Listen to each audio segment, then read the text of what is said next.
Hey guys, thanks for tuning in to the Matt and Connor Show. It is May 2nd, 2013. We are in the midst of the first round of the NBA playoffs. The NFL draft concluded since we last spoke to you, and we might touch on some baseball if we have time. So we got a lot to talk about today, Connor. We sure do. Can't wait. It's going to be a great show. It should be. So to start out, we will be talking about the NBA playoffs. Last show, I talked about how this could be one of the most boring first rounds in a while.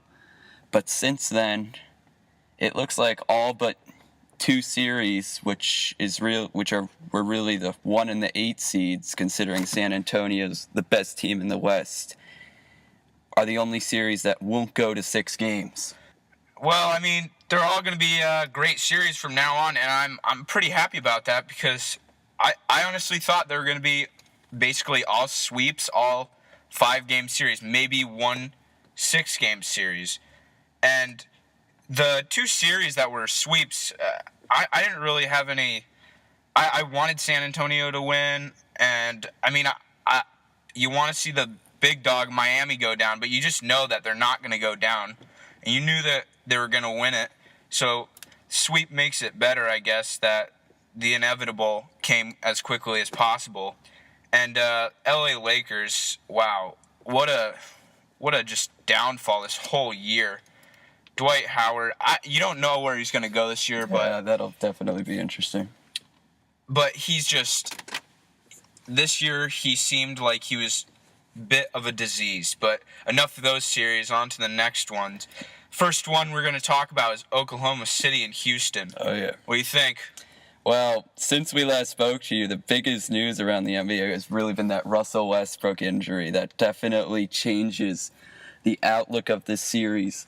I think Oklahoma's up 3-2 right now. Next game will be in Houston, but I think Oklahoma City gets it done in Game 6. But the biggest thing is really, how is this Westbrook injury going to affect Oklahoma City going forward? It's going to be huge. Westbrook is an integral part of that team, and he's so much offense.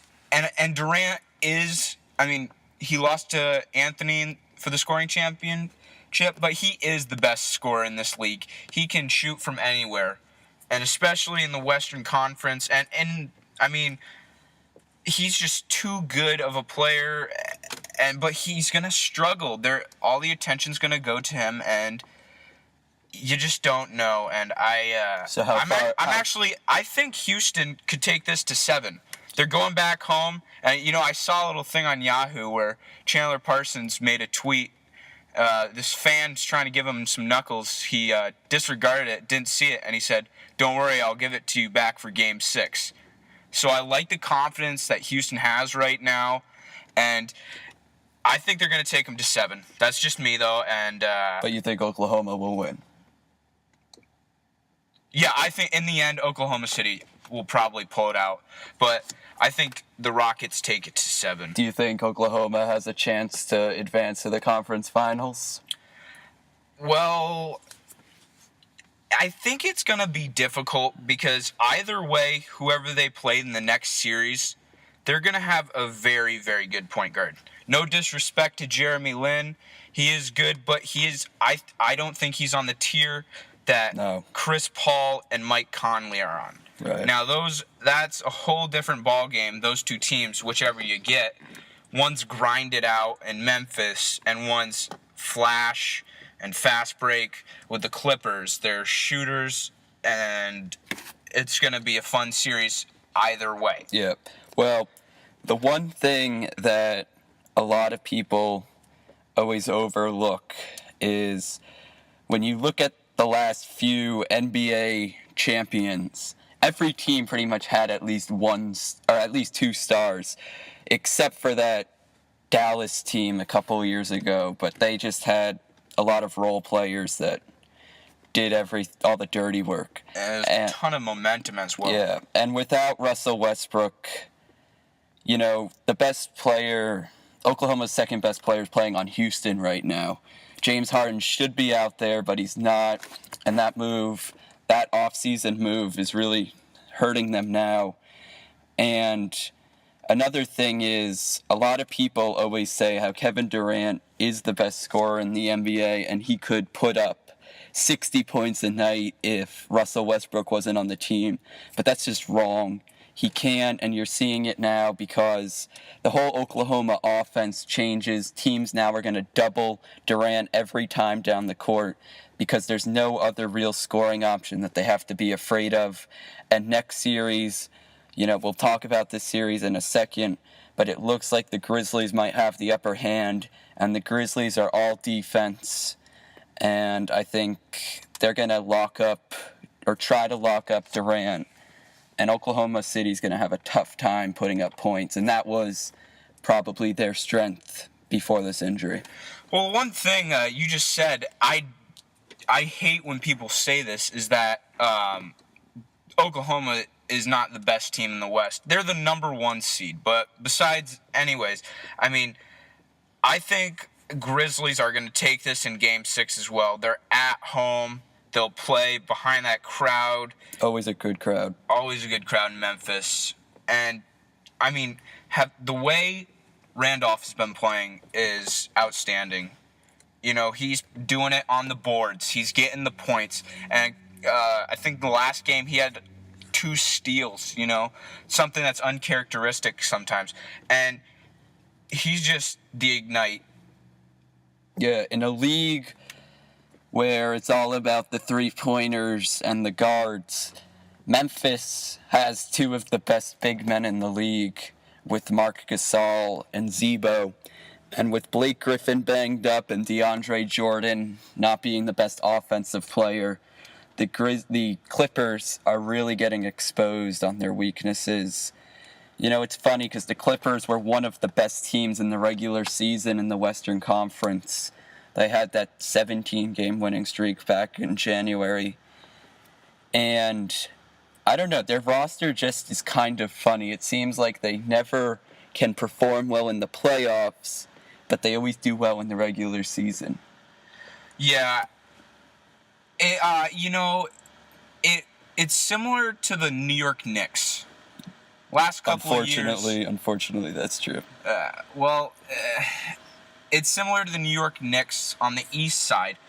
Not so much this year as in years past. They've always had really good regular season teams, but they've never been able to perform when the spotlight is truly on in the playoffs. And I just don't know. I don't think the Clippers can pull it off. Yeah, I'm with you. I think the Grizzlies take this one in 6.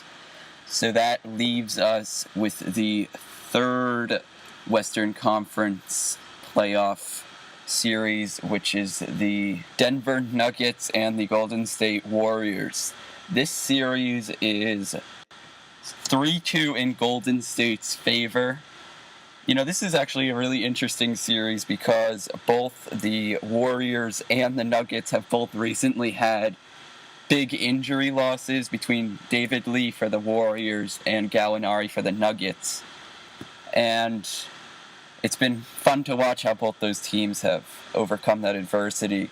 But I think that the Warriors, who are going to get Game 6 at home, this is a must-win game because, let's face it, Denver, I know they lost at home once in this series, but they don't really lose at home. That was only their 4th loss at home this season. So I think that the Warriors are going to recognize that this is a must-win game, and I think with their guard play that they're going to have to come out strong, and they will come out strong. Well, I actually think that Denver, I like Denver. I have the whole season. They're just that team that is, it's a bandwagon team, kind of. I like them, and I pretty much like them for these last 2 games because the comments Mark Jackson made to that whole team and to George Karl. He said that they're going after their best player and trying to hurt him. I think that's ridiculous. I mean, some of them are going to be tough fouls, but it's the playoffs. You got to expect that. And I like the Nuggets because they're going to have that chip on their shoulder. They're going to be pissed off, and they're going to have to play well. One thing that I've been seeing, obviously Stephen Curry is an unbelievable shooter, probably one of the best ever played maybe. It's a big statement, but he could be. He can shoot it from anywhere. He can drive and dribble drive and make the crazy layups and floaters. He can do it all offensively. One thing that you need to see Stephen Curry be locked up. You can't let him score 40 a night and give that team so much momentum. If they shut him down, especially in the third quarter of the last game, I think he almost got, did he get 22 maybe? I don't remember, but he was unbelievable, and you have to shut him down. Not to say that there's other players that can't score. Bogut had a huge game, but Stephen Curry, I feel, is the life of that fan base as well. When he goes off, the fans get into it, and it's just a bad recipe for Denver. So we'll have to see what happens. Yeah, you mentioned that physicality by the Denver Nuggets in Game 5. I think if that's the one way I think they're going to be able to beat the Warriors, they're going to have to bring that in Game 6 if they want to keep their season alive and force a Game 7. But I just see the Warriors at home rallying around that crowd and taking it. But we will see. Now, moving over to the Eastern Conference, as we mentioned, the Heat, the 1 seed, were able to sweep the Milwaukee Bucks. Not much to talk about there. And so now the 2 seed, the New York Knicks, are up 3-2 against the Boston Celtics. Who do you like there? That's a really tough series right now, because last night the Knicks looked pretty bad, to be honest, and they were so cold shooting, and the Celtics had good momentum. You saw the Knicks try to come back late, and J.R. Smith actually got 2 of his only field goals, I believe. Yep. In the last 3 minutes, maybe, and you know he was terrible, and so. But you got to think: how many times is that going to happen to Celtics? How many times are they going to luck out? I see the Knicks. As much as I don't want to say, I see the Knicks winning. They were down 3-0, the Celtics, and I know it's a thing in Boston, I guess, to come back from a 3-0 deficit to New York. Yep. And win the whole thing. But you don't know. Pierce is playing a ton of minutes. Played 50 in the overtime and 44 this last game. And like I said, as much as I don't want to see it happen, I think the Knicks are going to win. But it could. How many? It could go to. I think it might be in 7, just because Celtics are home in the next game. But the Celtics, have struggled at home, and they only won 1 of their games at home. So it's going to be tough either way. Well, yeah, I think the Celtics win, the Knicks win in 6. I think that last night, well, first of all, let's look at the 2 Knicks losses. Game 4 really could have gone either way. The game went into overtime. Obviously, we all know that the Knicks were without their second best player, J.R. Smith. I think that's the excuse in their loss there. And then last night, the Knicks, good shooting teams always have that bad shooting night, and that's exactly what the Knicks had. You knew it was going to come at some point in this postseason. Hopefully they got it out of the way. They only made a few three-pointers all throughout the game, and as you mentioned, Connor, 2 of them came in the final stretch. So, and what also didn't help was that the Celtics had their best shooting night of the series. So the combination of the Knicks' bad shooting and the Celtics' great shooting did not go well for the Knicks. And lastly, the Celtics are an aging team. That's kind of been the common theme throughout the year. And last night, as you mentioned, Garnett and Pierce both played a lot of minutes. Both either got over 40 or were close to 40. And this time there's only a 1-day turnaround, 1 day off. Last time there were 2 days off. So you wonder if that extra fatigue and that travel, may have a negative impact on the Celtics. All right, so now the 3 versus 5 seed is not 3 versus 5, 3 versus 6 is the Indiana Pacers versus the Atlanta Hawks. Indiana is winning 3-2. You know, I got to be honest with you, Connor. I did not see this coming. I'm actually impressed just with the fact that the Hawks won 2 games. Same here.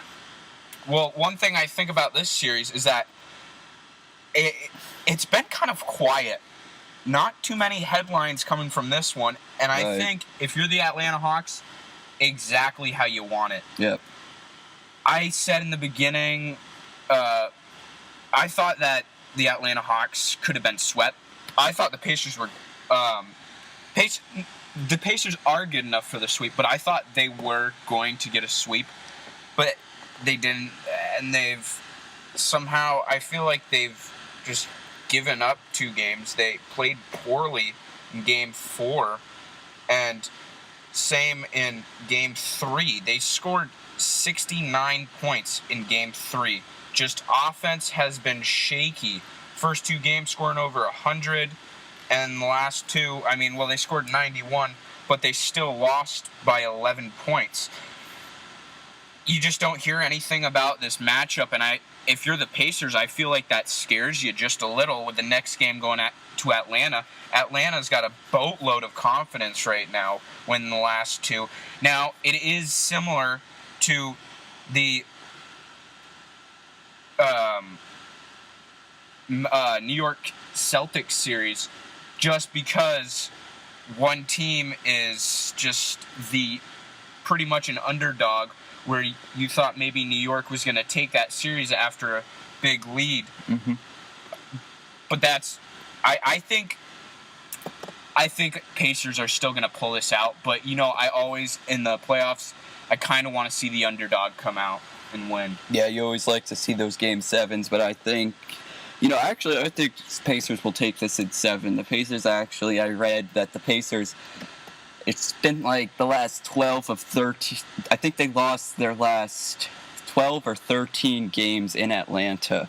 So they obviously don't have a good history of playing well in Atlanta. And it's funny because about 2 months ago, when the Heat were on that long streak, the big talk was, well, the Pacers are the only team that could maybe give them some trouble in the East. And now the Pacers are getting no attention in the playoffs and are quietly on the verge of maybe a first-round loss. I know they're still up in the series, but it's closer than many expected, and I think that's something to be said. So now the last playoff series in the East is the Brooklyn Nets and the Chicago Bulls. The Bulls are up 3-2 in the series, and they are now in Chicago for this game. Is that correct, Connor? The series is 3-2, and they are in Chicago for the next game on actually today. May 2nd. And where do you see this one going, Matt? Well, I think that the Bulls take this. I think they always seem to overcome this adversity, and I think with the way Nate Robinson's playing, hopefully they get Kurt Heinrich back. I think the Nets are just too streaky. You never know what they're going to get, and I think in the end the Bulls' defense is going to prevail. Yeah, I actually think that I'm kind of disappointed because I wanted the Nets to pull this out because I wanted to see what they could do next against Miami. But you know what? The Bulls were the team that pulled off the streak upset against Miami. And so either way, I think you see a good series. Either Bulls Heat, Nets Heat. Either way, good series. Yeah, I think this has been the best playoff series of the playoffs first round. So we will be back in a little bit to cover the NFL draft. Woo! Bring 'em out, bring 'em out, bring 'em out, bring 'em out. It's hard to yell when the barrel's in your mouth. Come on. Bring 'em out, bring 'em out. Hey. Bring 'em out, bring 'em out. Bring 'em out, bring 'em out. Hey. Bring 'em out, bring 'em out. coming live from the VIP. Heard the nightlife, lost life without me. Most feds in the state wanna see by me. The whole city got pissed, heard he got 3. That other nigga got a hip and shouted he not out. Who set the city on fire soon as he got free? The king back now, hold don't even know how to act now. Hit the club, strippers getting naked before I sat down. Still ballin', money stacked tall and shack now. Still push a button and let the roof on the lag down. I'm on the road doing shows, put my Mac down. And we are back with some NFL draft action. It has actually been a week since the NFL draft, so we all have had time to digest what took place and analyze it. There were certainly a lot of surprises, and a lot of teams did make a lot of improvements. So, what was one of the biggest surprises that you saw, Connor? Biggest surprise easily was E.J. Manuel and selected by the Buffalo Bills. No, out of all the quarterbacks, nobody thought it'd be E.J. to go first, and I'm a bit skeptical as well. He's got great talent, but he's so raw that he needs to build into that, and you got to think that Bills taking him that high probably want him to maybe start immediately. I don't think that's going to happen, but it was a gutsy pick, and I thought there were other quarterbacks that could have been taken, and EJ probably would have dropped. It was just not a good pick for me. Yeah. The upside could be there, probably not in the first year, but overall gutsy pick. Yeah, I was really surprised, especially considering Geno Smith, Ryan Nesbitt, and Matt Barkley were still on the board. I think the quarterbacks in general were a huge surprise. Yeah. One thing, though, I mean, that Bills offense it's pretty rough, but they have CJ Spiller, who's primarily going to be the offense for that team. So EJ, it won't be on the spotlight of that offense. On the passing offense, really, they don't have a good one.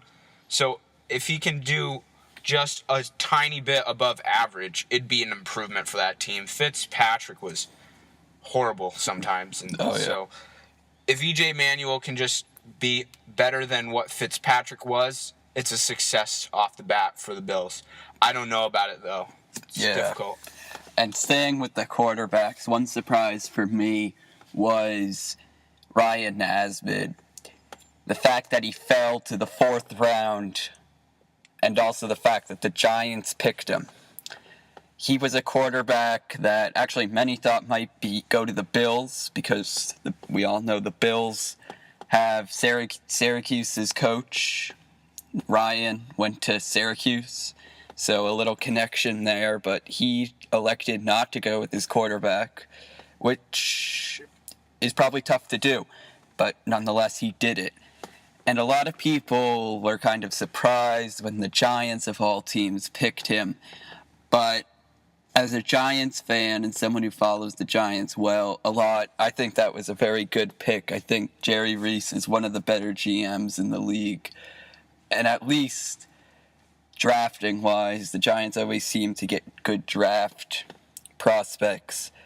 I think the draft pick made a lot of sense for a guy that was touted to go maybe in the 1st round to fall to the 4th round. That's a great value pick.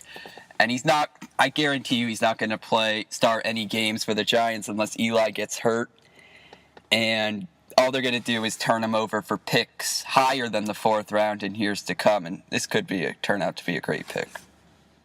I see what you mean. One pick that I thought was so interesting, besides E.J. Manuel, was Denard Robinson. He went 5th round, picked 135, and they called him a running back. Now, he was saying that he was going to be a wide receiver, but they called him as a running back. That is it's so interesting to me because everything's changing, and Jacksonville took him, and I mean, they got MJD, but Throw Denard Robinson in there, maybe. Throw him in a couple of packages. That could be really interesting. I mean, it's Jacksonville. It's going to be pretty boring, but that's interesting nonetheless. Certainly. Now, prior to the draft, I had talked about Tavon Austin out of West Virginia was the highest wide receiver on many boards. He was the highest wide receiver on my board, and I thought he could really come in and have an immediate impact on a team. I had talked about the Jets maybe being able to get him with their 9th pick, but he actually went number 8 to St. Louis, which I think is a great pick. The Rams have always been a good defensive team, and they've kind of struggled on the offensive end with, big plays. They lost Danny Amendola, who was their biggest threat on the offensive end, and I think Austin's going to come in, have an immediate impact. And, people forget this, but the Rams were able to beat the 49ers both times during the regular season, and they did beat Seattle once, I believe. At least once. They actually played really well in their division despite not making the playoffs. And they're a team that I think could be a playoff contender despite playing in that really tough division. They have a good defense, they have a good coach, and now their offense is starting to improve. And I think that could be really good for them. Yeah, I think that was a fantastic pick. People, if you look at the draft, people probably wouldn't think, I didn't follow the Rams unless you're a Rams fan or someone in the division. They had the 16th pick and moved up and stole him right from the Jets. Jets wanted him so badly. Yep. And they stole Austin right from Jets. And Jeff Fisher, they were saying during the draft, I believe Mel Kiper said that they really love this guy. And I think he's easily, it seems like he's the consensus number 1 wide receiver to come out of this draft. And the Rams offense with Sam Bradford, it's going to help him all the more because they were 18th in the league for passing. 19th for rushing as well. But in this new league, you're going to have to work on your passing first, I feel, just to keep up with the rest of them. And then running, if running becomes a steady, they had to get rid of Steven Jackson this year, but if running becomes a steady, that offense will be pretty good. They're just average on defense, and so getting this to bolster that offense, I think it was a fantastic move by the Rams. Yeah, and the NFL is always a league of turnover.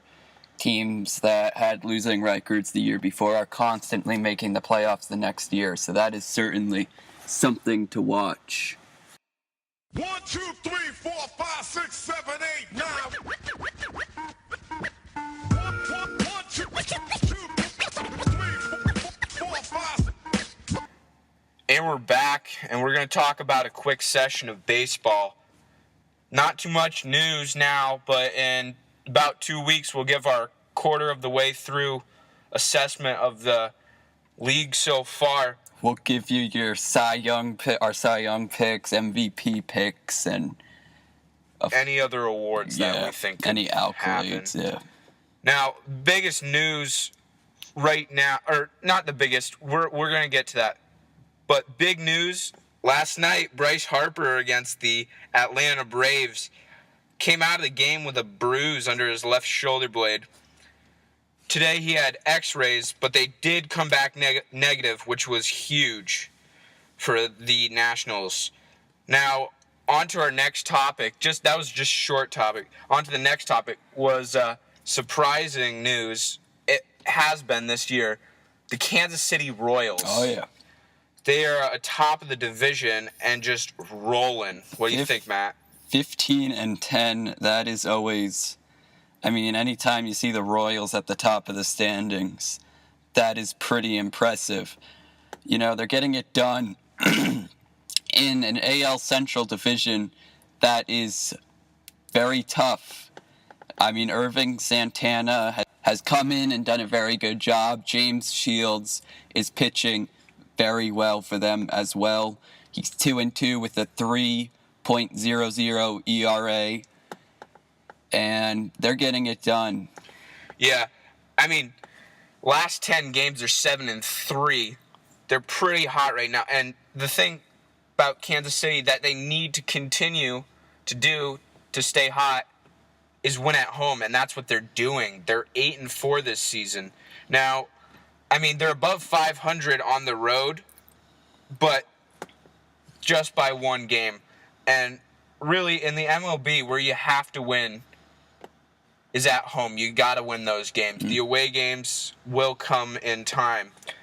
But, Matt, do you think they can keep it?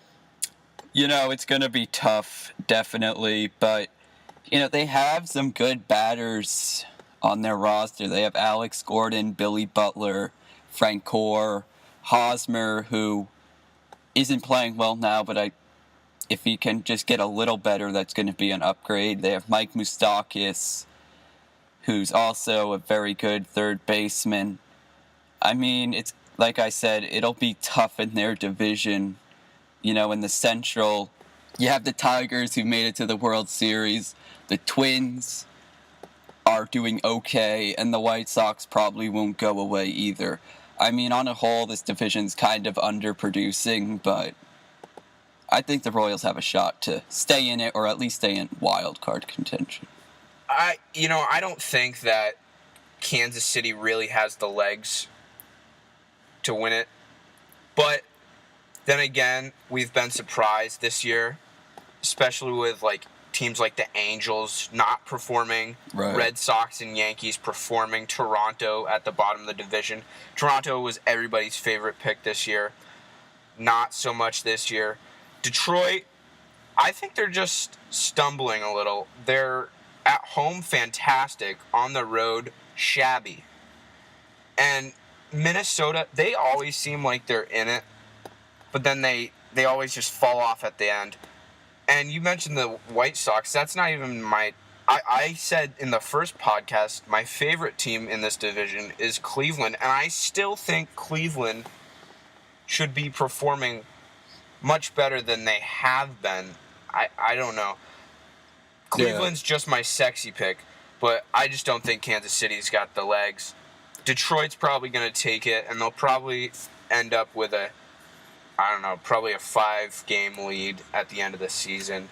Yeah. Right now they got wild card, but that doesn't mean anything right now. Yeah, I mean, Detroit, they're only a half game out. And if you remember from last year, they started out slow too. And then, you know, we all know what happened after that.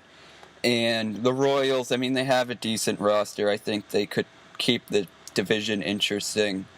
And, you know, baseball's a long year. Injuries happen. Stars are born. So you never really know what will happen. But I think this could be a year where the Royals take a step forward.